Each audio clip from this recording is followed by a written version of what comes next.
technology and style to breeze through and live those perfect moments in the beautiful storm called life. All new Nissan Qashqai, electrified with mild hybrid power.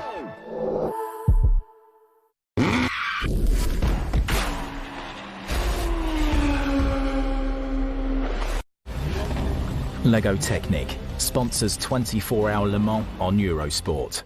A slow zone has appeared on the circuit between Marshall Post 5 and 6, and as you can see, it is blatantly obvious as to why. It looks a bit messy down there, doesn't it? It really does. And to be fair, the marshals down there need to be so careful. I know it's a slow zone, but even so. And well done to the Orange Army, keeping us safe and sound in such tricky conditions. That is a perfect illustration of how well trained, how regimented they are, how they are able to get the work done quickly with a cooperation from the officials to keep us safe. But where's the car with bits hanging off? Yeah, good question. We need to see which car it is, don't we? Yeah. We need to see what happened to cause that debris on the circuit. Because there will be an injury somewhere. Yeah, there will definitely be a car injury, we should point out. A car injury, yes. Now, I'm going to bring up a point that may become quite relevant. At about 2:47 yesterday afternoon, David, correct me if I'm wrong, but you said that this race could be won in the first 5 laps. Yeah. That statement is looking rather poignant now. Could be. We'll have to wait and see. Because the 7 is the only car, really, that got out of all of that unscathed. Yeah, absolutely. And pulled the gap and has maintained it. Yeah, and the gap it's got over the 8 car is now about a lap, which is almost what the car lost. No, that was, oh goodness me, the WRT almost got caught out there at the slow zone. Yeah. Had to slam on the brakes to avoid not careering into the back of Tristan Gomedy. Be interested to see if he went too fast in the slow zone to get a penalty. That is a very good point, David. I don't know whether there's been a pit stop that we haven't seen, but Ben Keating's suddenly gone 1 minute 47 behind Perodo in the Ferrari. I think he might have had a pit stop there, potentially. Yeah. I hope it wasn't Keating that made him... Oh, no. It's the Rinaldi. And that's not for the first time they've gone off. This time they've done some big damage. Yes, they've got a flat tyre on the rear. And as you can see down the Mulsanne, you might be able to see it's been shedding pieces. Now, hang on a minute. It's a different slow zone. One of these cars looks like it might have a problem. That's more than just a slow zone. I wondered there if the Jota might have a problem, and then I wondered for a moment if the Glickenhaus might have a problem. It just seemed out of sync there, didn't they? It did. It's difficult to determine what the issue is. That looks like it's limping home. Yeah, that's limping. That's limping. So that is, well, the Glickenhaus is trying not to limp by the look of it. It's let the Jota overtake it in a slow zone, essentially. Maybe because it passed it accidentally. Yeah, potentially. So maybe it isn't limping after all. Oh, this is just so confusing. We're keeping an eye on everything that's going on around us, and it's just getting more and more tense. Which is great. Oh, absolutely. That's what we wanted. That's what we signed up for. So, in the pits, I'm fairly sure we have got the Alpine. Sorry, no, it's not the Alpine. The Glickenhaus has been into the pits and is now out again. Just trying to see if anybody else from that leading group of drivers has. Simon H., does anyone know what the average total amount of fuel is used by a car during the 24 hours? That's a very intense question. Have we got the mental capacity with so little sleep over the last 24 hours? Can we answer such a question? That's a tough one. Chris is going to the databanks. Yes. Gosh. That was do you know what kind of question that was? That was a 4 p.m. yesterday afternoon kind of question. I need about a day to answer that. Oh, yeah. Yeah, that's not gone well, in the David. garage. Yep. That's not gone well at all. Got it back fairly quickly. Now, this is something you might know the answer to, Chris, actually, being a historian of the Le Mans 24 Hours. Does anybody know why the track after the Dunlop Bridge was changed to become the Dunlop S's? I think it was changed about 2002. Yes. It was just I think it was a general cleaning up of the circuit. Right. It's a good question. I remember the change, but I can't remember the reason. The reason, I mean, I remember very, very well why the chicanes are in the Mulsanne Straight. Yeah, we all remember the reason for that one, unfortunately. And the Porsche curves, because that was because of John Wolf's accident. We talked about that yesterday. That's right. But the cutting out the old S's, they weren't very safe. There was no runoff at all. Paul Crossling thinks he might have the answer. He believes it was due to the reconfiguration of the Le Mans Bugatti circuit, which actually allows for a better transition from the Le Mans circuit to the Bugatti circuit. That's fair. That seems to make right. sense. Yeah, it does make sense. Yep. Now the Alpine is into the pits. See, I knew they were thinking about it. So into the pits comes the Alpine of Mathieu Vassivière. 3 minutes and 41 seconds ahead of Derani. So they're just about teetering on the edge of a lap ahead of the Glickenhaus. They're not quite a lap ahead of them, but they're sort of flirting with that advantage at the moment. Nice little cushion to have. Oh, it's perfect, really. I mean, if you're going to have a sort of a control-alt-delete moment like we've seen from the Toyotas a couple of times, then you want that kind of cushion to not have to worry too much about parking it to the side, switching it off, switching it on again, and then you can get back on with your race. There's a lot of people kind of hoping for a sneaky Glickenhaus podium. I don't think this performance has been lost on the aficionados of Le Mans, just how impressive it is for so many people to doubt their credence and their technical acumen, and then for them to come out and surprise us with a run that looks like they're going to be 4th and 7th at this moment, but it might end up being 4th and 5th overall. They're certainly going to be 4th and 5th in the category. Right, I've got a start of an answer to that other question, but it raises a question, of course, because the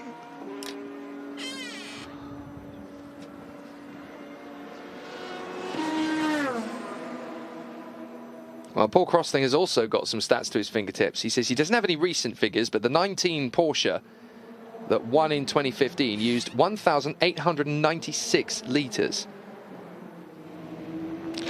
Well, the problem is that now they don't express things in litres. No, they don't. They express things in kilograms. In kilograms, that's absolutely right. And the allowance is 80.2 kilograms per hour. And so if you work that out, it's 1,924 kilograms. I suppose the next question one needs to ask is what is 1,924 kilograms in real money? We're about to watch a replay of a Toyota locking up. What happened as a result of that? A very lucky save. I've seen that a few times. Yeah, usually having a little trouble under brakes sometimes. That was number 7, wasn't it? Yeah. That was number 7. That was Lopez again. No need to save anymore. No need to save anymore. As you prefer. Okay, copy. There you go. That's the team telling Paquito, you don't have to save anymore. You don't have to conserve. So you don't need to tell Jose Maria Lopez twice. He's going to go gung-ho. Lunchtime down at the Toyota crew as Lopez is properly on it now. This is how it's looked over the course of the last few bits and pieces for the number 7 car. Lopez, Kobayashi and Conway looking good. It will definitely be Mike Conway's first win at the Le Mans 24 Hours.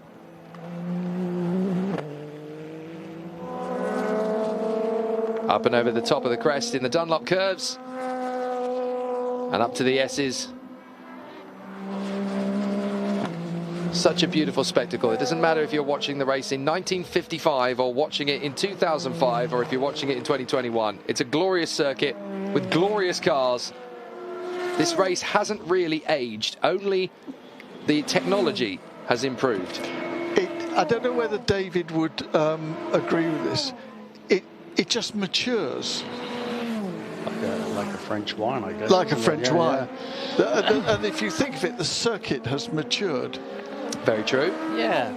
I mean, the great thing is there's still a mystique about the whole place. They've been able to maintain that for a very long time. It still feels extremely special for anyone who's there who's competing, but also a fan that goes there. Well, that's true. I mean, you look at things like the Nürburgring 24 Hours, for example. The Nürburgring stays as it is all the way through the year, and drivers do get to race on it several times a year in the VLN. So the circuit remains as it is. This literally only stays like this for a few days every year. Yeah, but it's developed. It has developed very nicely. There are still, I mean, dare one say it, it's still pretty dangerous. Well, it is. I mean, but the thing is, racing driver. Listen to David Brabham. And he's a racing driver. The whole point is that you are pushing the limits. A bit like Jose Maria Lopez, second consecutive lap at this corner. Whoa! Oh, he missed a gear. Trouble with the gears there, isn't he? He missed a gear coming out of that hairpin. And he did that the previous lap. Well, did we not say earlier on signs of gearbox issues or what? Yeah, did we not say earlier that the number 8 was having gearbox problems, and then the Toyota team themselves confirmed that we are having a similar issue with the 7. So this is not over yet. They've just got to manage this problem. They've got to make sure it doesn't become a terminal problem.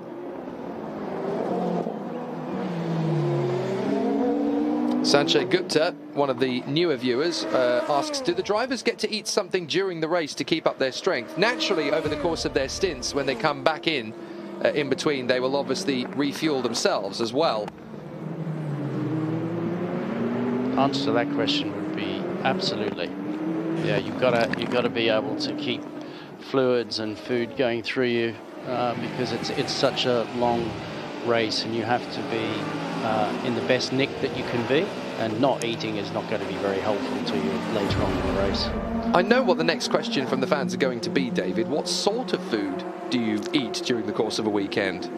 Well, sometimes it can be like birdseed. Some of the teams, if with a big team, they've got a doctor there, and they'll tell you virtually what you're going to eat. When you're with the smaller teams, it's whatever the catering provides. If you're really picky with your food, you'll take your food with you and give it to the chefs to give you your food. There's the answer.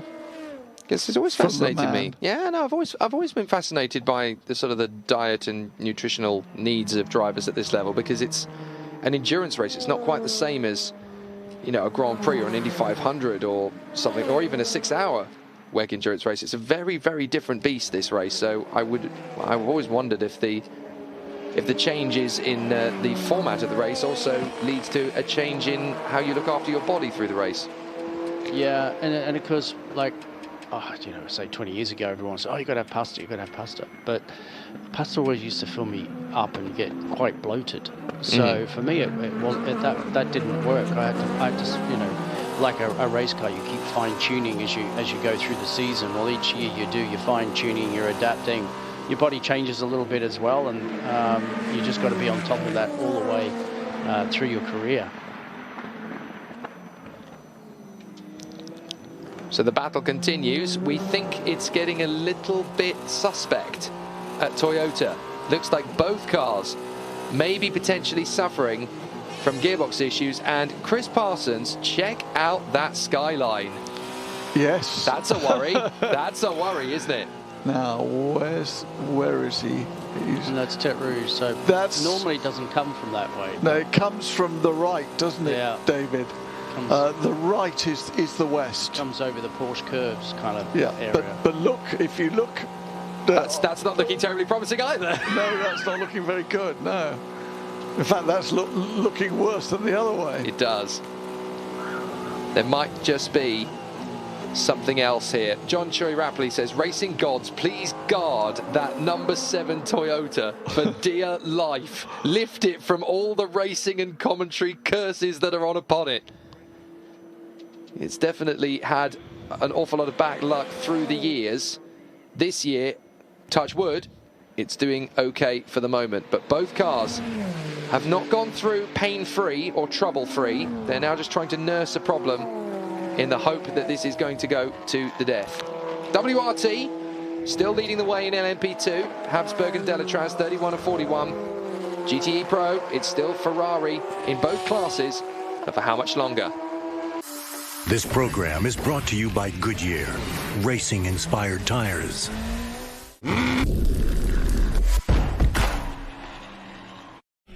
Check this out. It hasn't been such a long time since people first started shopping online, and it was easy to keep up with the clicks. Little by little by little by more, the clicks added up to be more than the stores, and e-tailers worked harder than ever before because they had to keep up with the clicks. No time for borders. Got to stay in control, to stay in the flow and continue to grow. But we'll help you. Keep up with the clicks.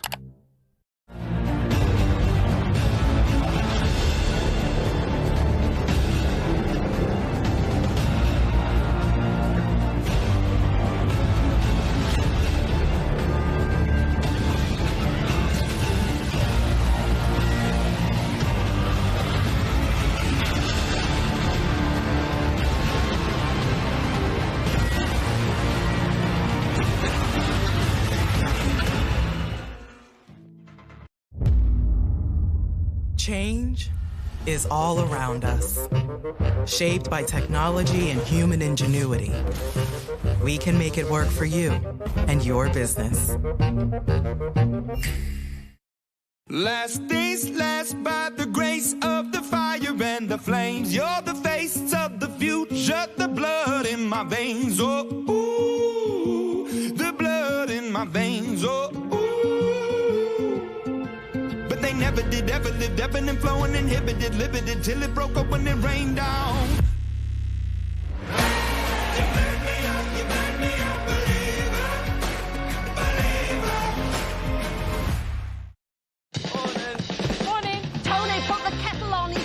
Johnny. Come on. There's your tea. Do you want a bicky? Oh, mine. Is that it?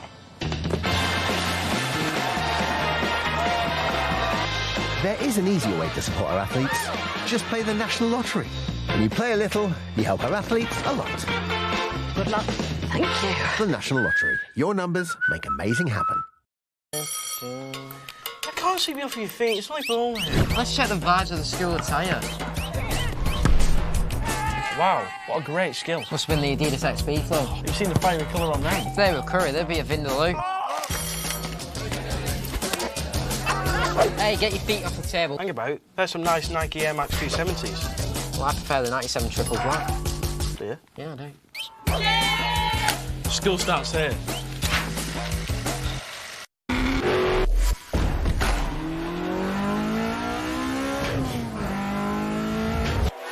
Live the rush of the 24 hours of Le Mans with Total Energies. Welcome back to the Circuit de la Sarthe as we get to the closing stages of the greatest motor race in the world, the Le Mans 24 Hours of 2021. 2 years away from the centenary edition and the 89th running of this great race. Jake Sanson, Chris Parsons and David Brabham with you as we continue on our journey to figure out if Ferrari can be beaten in the GTE Pro and AM categories, as they are being caught by Corvette and Porsche in the Pro category and by TF Sport Aston Martin in the AM category. And it's a Toyota 1-2 overall. So into the pit lane we had a Ferrari pit stop. And obviously this is the leading car in the pits, so that's the 51. The gap has come down now as a result of that to 27 seconds between the cars. We're watching the Toyota trying to pick its way through the traffic, and one of those cars is the 92 Porsche running third in GTE Pro.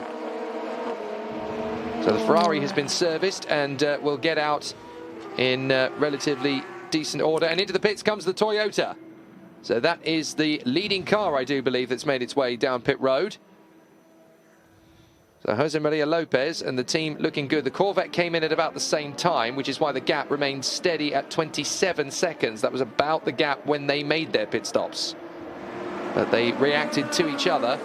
As to the left of your picture, you can see Jose Maria Lopez has brought the Toyota in, and that's not straight. Oh, that's because they've been held up by the 20. They haven't been able to get that straight. In the garage. Is that going in the garage?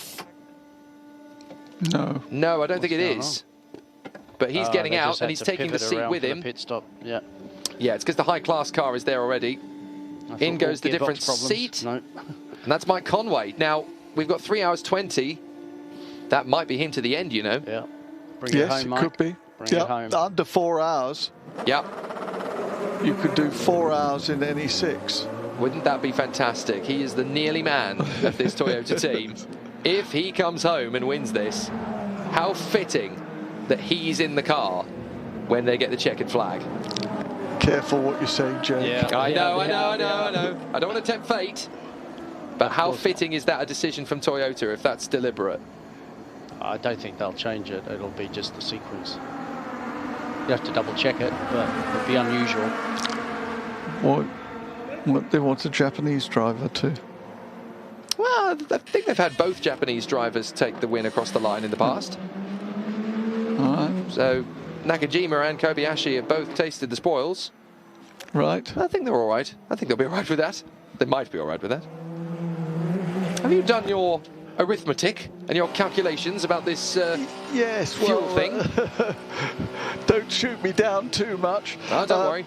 But with a little bit of help from our friends, we think that if the allocation per hour is 80.2 kilograms, that adds up to, or that computes to 2,565 litres if all of the allocation is used. Okay. Now, gentlemen, another thing I would like to pick your brains on.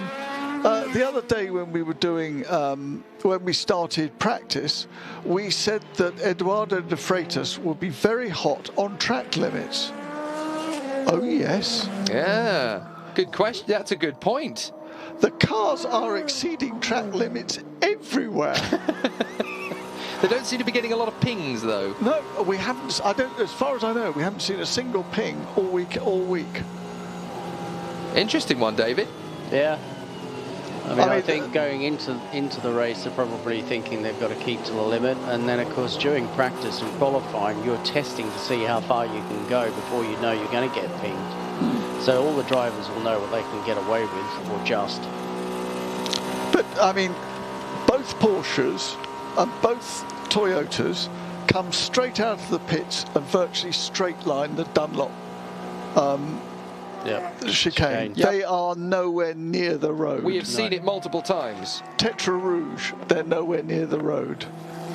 I mean, I don't mean to sound like I don't quite know what I'm talking about, but I was always fairly sure that the racetrack was the black bit with the white lines either side. Am I just being naive? Actually, I'm not sure. I don't think so, mate. I think you're on point. Okay. Yeah, was just wondering. Sarah Sahedin is now asking if my chair is squeaking in the commentary box. We had this with Charlie Robertson earlier. Mine. Oh, was it yours, David? It's you. It's been you all along. Ah, okay. I wasn't sure, because the problem is, when you got the headset in, you don't know what's going on around you. You're just getting on with it. Blame these racing drivers, honestly. Yes. Squeaky racing drivers. Right. There is the 8 car. Now, technically, they are on the same lap as a result of the pit stop for the 7, but it won't be long before the 8 comes in. In fact, it might be now, and it is right on cue. Now, this could be their last driver change as well. It won't be their last pit stop, but it definitely could be their last driver change. So Mike Conway, who celebrated his birthday on Thursday by watching his colleague Kamui Kobayashi take his 4th Le Mans 24 Hours pole position, just one less than the great Jackie Ickx.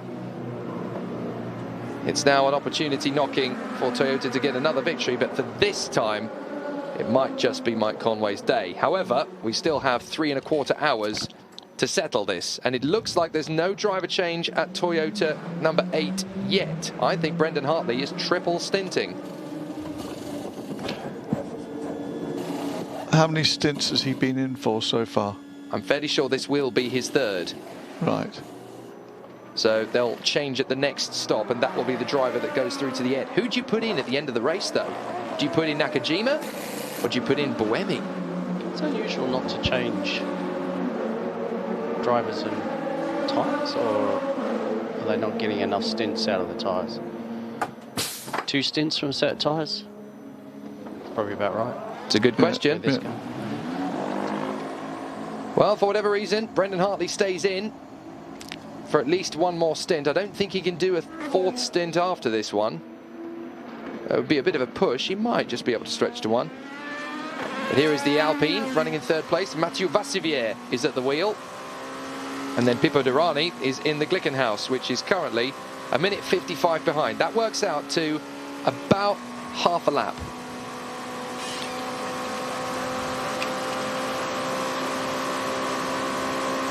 Okay, so down in the pit lane, we are going to have a word with the man who has only just recently vacated the number 7 car and given it over to Mike Conway. Jose Maria Lopez, Paquito, is down in the pit lane. Let's hear what he has to say. A bit more than 3 hours to go, Pechito, and it seems that everything's going pretty smoothly for number 7 car, which is not the case. I mean, which was not the case for number 8. How did it feel there on track, and how are the conditions?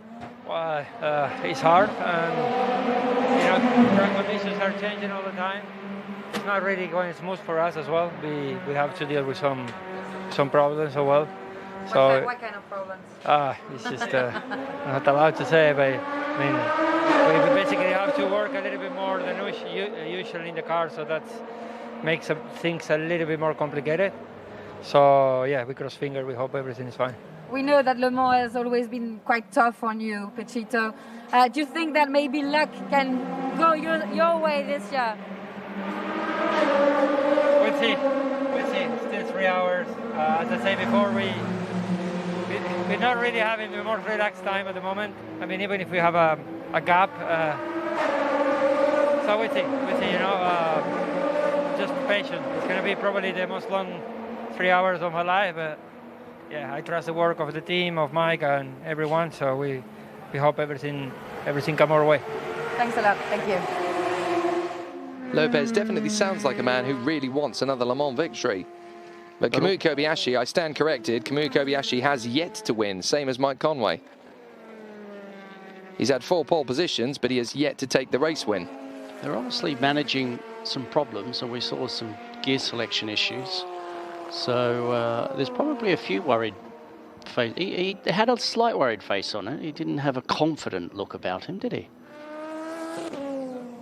And we saw that car almost spin at Lausanne, and then seemed to have trouble. That's true. It's not done yet. It's not done yet. Anything can still take place in this motor race. Oh, we don't talk about that. We certainly don't let Toyota know we're talking about that. But this could be a very interesting finish still. Bazoot Racing pointing out, Brendan Hartley looks tired in the car. No wonder after that major stint, but it has to be a matter of time before he makes a mistake. I wouldn't necessarily say that, David. Brendan is one of the most bulletproof drivers in terms of composure that you can find in this field. Yeah, no, very, very good driver, very experienced. Toyota have kept faith with him. He's there for a reason. The Glickenhaus is trying to get traffic out of the way. This is Pipo Derani. Very impressive so far from the Glickenhaus. I think a lot of people kind of had the idea in their heads that the Glickenhaus wasn't even going to manage 3 hours. And here it is, 21 hours later, and it's looking good for 4th and 5th, maybe even overall, never mind in class. Here is the Jota, number 38. This is the car that was leading at one stage until Anthony Davidson made a self-confessed driving error when he got distracted by a car that was to his right that he was going to go past. And that car went off, and he just made a slight error. It's so easy to make when you're going into Dunlop curve flat out. You can just get it slightly wrong. I hate to say it, but I think you're right. I think, Jake, you could be right, because Romain Dumas is only 11 seconds behind Delatraz in the number 41 LMP2, and his last lap was 4 seconds quicker. 5 seconds quicker than the leading WRT. Yeah, so it won't be very long, actually, if he can keep up that pace. Can we just point out as well the difference in the number of pit stops that car has had compared to everything else? The Toyotas have had 27 and 29 pit stops respectively. Durrani and Dumas, 24 and 25. Yeah, yes. Impressive. Very, very impressive What's kept them engineering in the game. Yeah, absolutely. Yeah. I mean, they may not have the one lap pace. They certainly proved that they could find the one lap pace one day in testing last week, because they pulled out the fastest time. Good for them. So the potential is there. This is only the first couple of chapters of this novel, isn't it? That's a really interesting point, Jake. You know, yeah, they're much better on fuel.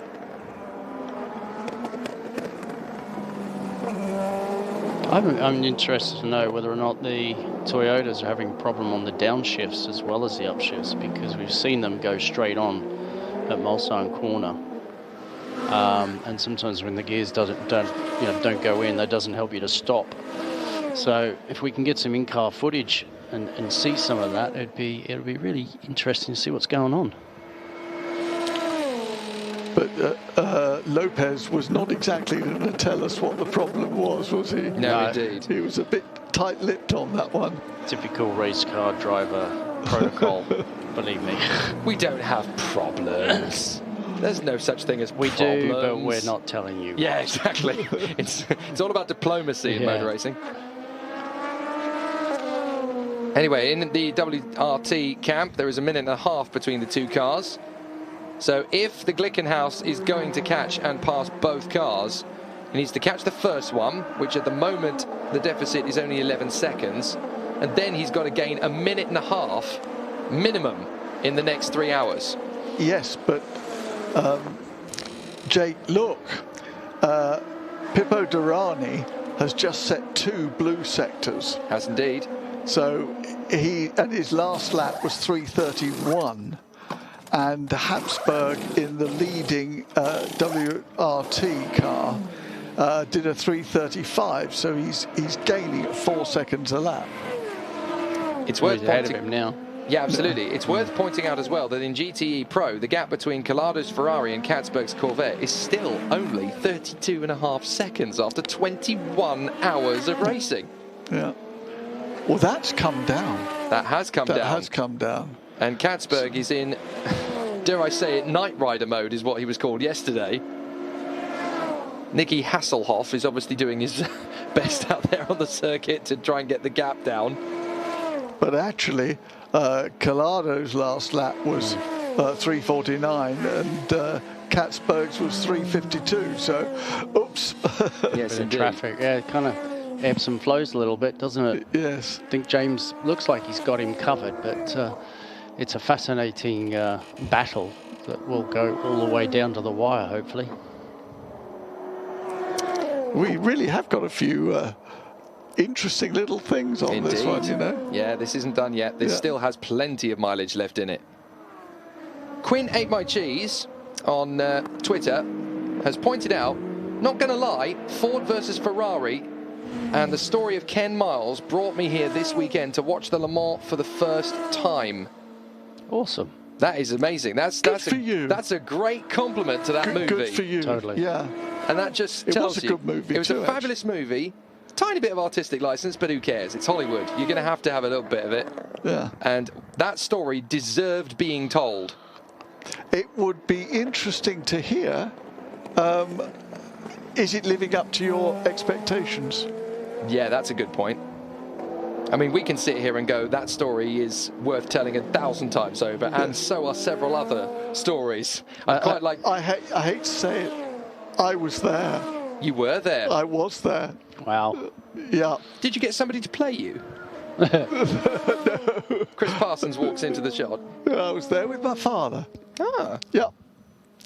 Yeah, it was amazing. I don't know, you could have got Tom Holland, who plays Spider-Man, to play you. You were a very decent, good-looking young chap in those days, Chris Parsons. Yeah, that was a long time ago. Oh, I'm sure for sure it only feels like yesterday. Very great racing that was in 1966. It does when you're watching this, because it just takes you back, you know. Thank you. We needed that cleaned. We've been needing that cleaned for a while. We didn't actually, we're just humouring him. Great to see the mechanics are still keeping their spirits sky high. Nick de Vries has just banged in the fastest lap of their race in the G-Drive car, 3:31.435. How quick is that lap? That's quicker than Conway's going. Yes, that's... So not bad at all from Nick de Vries and the G-Drive. I love it when a plan comes together and I'm proven right about something. Guy Fleshborn has written, thanks, Jake. Drinking water has kept me awake. There you go. You see? It works. Joe Bramble writes, I'm not even surprised that WRT have been 1-2 for so long in LMP2. Warming up for when they are running the Audi LMDH. I mean, these guys, they are sticklers. They work and move like cats in the pit lane. They are so light on their feet. Meticulous. And it's certainly making a statement to Audi, isn't it? It is. We're ready. We can do this. Yeah. You know, this is the car that we haven't even worked with before, and we can engineer it. We can get to the front. Give us the tools. We'll give you the world. Yeah. Very good. We got blue all over the place. Blue sectors. Yeah. Brundle's gone personal best in the second split. Lynn has gone personal best in the first, and their best lap at 3:34.0, which is quicker than the leader in LMP2 is currently going. De Vries is 3 seconds quicker than that.